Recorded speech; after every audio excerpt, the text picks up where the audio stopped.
மதுரை மாவட்டம் அலங்காநல்லூரில் ஜல்லிக்கட்டு போட்டியை காண வந்த முதல்வர் ஸ்டாலின் 2 அறிவிப்புகளை வெளியிட்டார். அதிக காளைகள் பிடிக்கும் வீரர்களுக்கு முன்னுரிமை அடிப்படையில் கால்நடைத்துறையில் வேலை வழங்கப்படும். மற்றொன்று 2 கோடி ரூபாய் மதிப்பில் காளைகளுக்கு அலங்காநல்லூரில் உயர்தர பயிற்சி மற்றும் சிகிச்சை மையம் அமைக்கப்படும் என்பதே அந்த அறிவிப்பு. முதல்வர் அறிவிப்பிற்கு நன்றி சொன்ன மாடுபிடி வீரர்கள், காளைகள் மற்றும் வீரர்களுக்கு அமைச்சர்கள் முக்கியஸ்தர்கள் மூலம் டோக்கன் சென்று விடுகிறது. அதுபோல் இல்லாமல் அரசு வேலை திட்டத்தை முறையாக செயல்படுத்த வேண்டும் என வலியுறுத்தினர். தமிழக முதல்வர்கள் மூலமாக காரு டிராக்டர்லாம் வழங்குறாங்க. இது எதிர்பாராத விதமாக முக்கியமான ஒரு தகவலான மாடுபிடி வீரர்களுக்கு அரசாங்க வேலை ஒன்று அறிவிச்சிருக்காங்க தமிழக முதல்வர் மு.க. ஸ்டாலின் அவர்கள். இது வரவேற்கத்தக்க விஷயம். இந்த வரவேற்கத்தக்க விஷயமானது வருங்காலங்களில் இன்னும் 1, 2, 3 பரிசு போக 5 கூட ஏற்றலாம். இதனால் தமிழக முதல்வர்களுக்கு மிகவும் நன்றி. இருந்தாலும் இனி போகிற காலங்களில் அனைத்து துறையிலும் எங்களுக்கு பங்களிப்பு ஏற்படுத்தி எங்களோட தமிழ் பாரம்பரியத்தை ஊக்குவிக்கும் நாங்கள் எதிர்பார்க்கிறோம். இது இல்லாமல் மதுரை மாவட்டத்தில் மூர்த்தி அவர்கள் அமைச்சர் பத்திரப்பதி அமைச்சர் மூலமாகவும் இந்த எதிர்பார்ப்பானது எங்களுக்கு மிக்க மகிழ்ச்சியாகவும் இருக்குது. வருங்கால எங்கள் சங்கதிகளுக்கு நாங்கள் விவசாய குடும்பத்திலேருந்து வர்றோம். கல்லூரி படிச்சிருக்கோம், படிச்சுக்கிட்டே இருக்கோம், நம்ம வேலை வெட்டி இருந்திருக்கோம். நம்ம எங்களுடைய பாரம்பரியத்தை மீட்பு தரவும் எங்களுக்கு குடும்பத்துக்கு ஒரு ஒத்துழைப்பு கொடுத்து எங்களை சிறுசிறமாக பார்த்துக்க தமிழக முதலமைச்சர் மாண்புமிகு திட்டம் கண்டிப்பாக சொல்லப்போனால் எங்களுடைய குடும்பம் எங்களுக்கு மட்டும் இல்லாமல் தமிழகம் முழுவதும் தமிழகத்தில் உள்ள அனைத்து மக்களுக்கும் சேரணும் திட்டம். இதே மாதிரி எங்களுடைய மாடுபிடி வீரர்கள் இன்னும் ஊக்குவித்து வருங்காலத்தில் இன்னும் மேலும் மேலும் மாடுகளும் காளைகளும் வளர்த்து நாங்கள் பாரம்பரியத்தை மீட்பு என்று உறுதி கூறுகிறோம். நான் மேலாளர் கிராமத்திலேருந்து வர்றேன். இப்போ புதுசாக தமிழ்நாடு முதலமைச்சர் கால்நடை பராமரிப்புத்துறையிலேருந்து ஒரு திட்டத்தை நலத்திட்டங்களை அறிவிச்சிருக்காங்க. இது எங்களுக்கு ஒரு உதவியாக இருக்குது. நாங்கள் மாடும் வளர்க்குறோம், இப்போ மாடும் பிடிக்கிறோம். மாடு ஒரு உதவியாக இருக்குது. இந்த நலத்திட்டத்துக்கு ரொம்ப கவர்மெண்ட் வேலை கொடுத்தா கூட கால்நடையில் துறையில் கொடுத்துருக்காங்கடா. அது பெரிய வேலைன்னு ரொம்ப தெரியாது. கவர்மெண்ட் வேலைன்னு இருந்தால் எங்களுக்கு போதும். எந்த வேலை மாடுபிடி வீரர்களுக்கு ஒரு கவர்மெண்ட் வேலைன்னு இருந்தால் போதும். அவங்க முதலமைச்சர் ஐயா இல்லாமல் நாங்கள் எல்லோரும் அவங்கள்ட்ட போகிறோம். ஜல்லிட்டு ஸ்டேடியம் நடத்தி வச்சுருக்காங்க. அவங்க இன்னமும் நாங்கள் இந்த மாதிரி ஜல்லிட்டு பாதுகாத்து நல்லா சிறப்பாக நடத்திக்கிருக்காங்க. ஐயா மூர்த்தி ஐயாவும் எல்லாம் நடத்துகிறாங்க. அதே எங்களுக்கு பெரிய சந்தோஷமாக இருக்குது.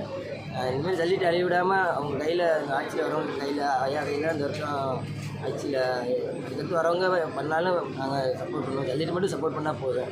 பெரிய போராட்டம் இல்லைன்னா நடந்த மாதிரி இனிமேல் அடுத்து நடக்கூடாமல் ஜல்லிட்டு நடந்தால் சந்தோஷம். அதான் உண்மை இல்லைக்கா. கட்சி மூலியமாக அங்கிட்டு டோக்கன் பூரா போயிடுது. இப்போ ஸ்டேடியத்தில் நடத்துகிறாங்க. ஸ்டேடியத்தில் நடத்தையில் அப்புறம் என்ன பண்ணுதுன்னா ஒரு 600 டோக்கன் அவுக்குறாங்கன்னா 600 டோக்கனில் 300 டோக்கன் கட்சி மூலியமாக அங்கிட்டு வெளியே போயிடுது. மிச்சம் 300 டோக்கன் காசு மூலியமாக போயிடுது. அதில் 100 டோக்கன் தான் கைக்கு வருது. ஏழை வேலையே இருக்குது. இந்த மாடு 5 10 வச்சுருக்கேன் என்ன பண்ணி பிச்சை எடுப்பானா ரோட்டில் போய். அது ஐயா கையில் தான் இருக்குது. இந்த ஆட்சி அவர் நல்ல முறையில் இருக்கணும்னா அவர் முறையை நல்ல முறையில் நடத்தணும். இந்த வருஷம் ஐயா தமிழக முதல்வர் ஐயா திரு மு.க. ஸ்டாலின் அவர்கள் ஐயா எங்களுக்கு அரசு வேலை சிறந்த காளை பிடிக்கிறவங்களுக்கு அரசு வேலை வழங்குகிறோம் அப்படின்னு அறிக்கை கொடுத்துருக்காங்க. அதை நாங்கள் வரவேற்கிறோம். இருந்தாலும் எங்களோட நீண்ட நாள் கோரிக்கை, மாடுபிடி வீரர்களோட நீண்ட நாள் கோரிக்கை என்னென்னா, எங்களில் மாடுபிடி வீரர்களுக்கு காயம் பட்டோடனே நிறைய பேர் இப்போ மருத்துவமனை கொண்டு போகிறவங்கள உயிர் இழந்துடுறாங்க. அந்த உயிர் இழப்பை தவிர்க்கணும்.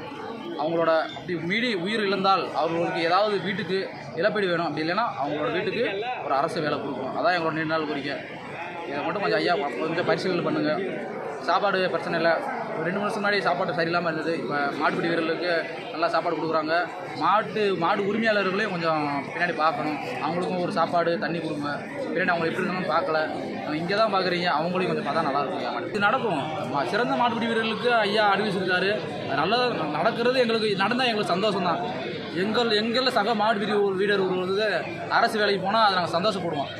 அவர் யார் எந்த ஊர் அதெல்லாம் தேவையில்லை. எங்களோட மாடுபிடி வீரர் அவர் எங்களோட சகோதரர் தான். அவர் அரசு வேலைக்கு போனால் எங்களுக்கு சந்தோஷம் தான். அவங்க படிப்புக்கேற்ற வேலை கொடுங்க. அவங்க என்ன படிச்சிருக்காங்களோ அதுக்கேற்ற வேலை கொடுங்க. அது மட்டும் எங்களுக்கு நல்ல பெனிஃபிட்டாக இருக்கும். அது மூலமாக எங்கள் வாழ்க்கையை நாங்கள் பார்த்துக்குவோம். இந்த ஆன்லைன் டோக்கன்ன்றது ரொம்ப விஸ்தரவாதியாக இருக்குது. எங்கள் வீட்டில் 3 மாடு இருக்குது. 3 மாடுக்கும் 3 டோக்கன் கிடைக்கவே இல்லை. எந்த ஊருமே கிடைக்கல. என்ன காரணம்னு எங்களுக்கு தெரியல. இந்த மாதிரி இல்லை, நிறைய பேருக்கு டோக்கனே கிடைக்கல. இந்த ஆன்லைன் டோக்கன் கொஞ்சம் ரத்து பண்ணுங்கள். கண்டிப்பாக நம்ம ரத்து பண்ணி ஆகணும். இல்லைன்னா மாடலில் நாங்கள் கறிக்கு தான் ஏற்றி விடணும். அறிவிச்சிருக்காங்க. அது இன்னும் நடைமுறைக்கு கொஞ்சம் நல்லா கொண்டு வந்தீங்கன்னா அது எங்களுக்கு ஹெல்ப்ஃபுல்லாக இருக்கும். நாங்கள் நிறைய பேர் மாடுபிடிக்கு வரோம். இப்போ மாடுபிடி வீரர்கள்லாம் இப்போ மாடுபிடி வீரர்கள்லாம் இப்போ மாடுபிடி வீரர்கள்லாம் இப்போ வந்து உள்ளுக்க மாடுகிட்ட கூட்டு போகிறாங்க. அதெல்லாம் ரொம்ப ஒரு மருத்துவ சிகிச்சை வந்து பக்கத்துலேயே ஒரு எமர்ஜென்சி வார்டு கொஞ்சம் வச்சிங்கன்னா அது கொஞ்சம் ஹெல்ப்ஃபுல்லாக இருக்கும். அவங்க உயிரை கொஞ்சம் காப்பாற்றலாம். அதனால் மருத்துவ சிகிச்சைன்றது ரொம்ப தூரமாக இருக்கும். அது பக்கத்துலேயே வைங்க. நம்ம அண்ணன் முடக்கத்தாமணி அண்ணன் சொன்ன மாதிரி ஒரு கேரவனை வந்து பக்கத்துலேயே வைங்க. எமர்ஜென்சி கேரவனை பக்கத்துலேயே வைங்க. அது ரெண்டு உயிரை காப்பாற்றுறதுக்கு ஹெல்ப்ஃபுல்லாக இருக்கும். வட்டம் எப்படியாவது மாடு வீட்டில் ஒரு ஆளை வந்து மரணமாகறாங்க. அதை கொஞ்சம் தவிர்க்கலாம். கொடுத்துக்காண்டி நாங்கள் மாட்டுப்பிடிக்க வரோம். ஏதோ எங்களுக்கு பாரம்பரிய விளையாட்டு இது. நாங்கள் எப்போவுமே இதை நாங்கள் பிடிச்சிக்கிட்டு தான் இருப்போம். உயிருக்கு எந்த பாதுகாப்பும் இல்லாமல் ஒரு மருத்துவ கேரவனை பக்கத்துலேயே வைங்க. அது எங்களுக்கு ஹெல்ப்ஃபுல்லாக இருக்கும். நல்லதாக எங்களுக்கு வந்துட்டு அரசு சிஎம் சார் அறிவிச்சிருக்காங்க. அதை அவருக்கு நாங்கள் நன்றி சொல்கிறோம்.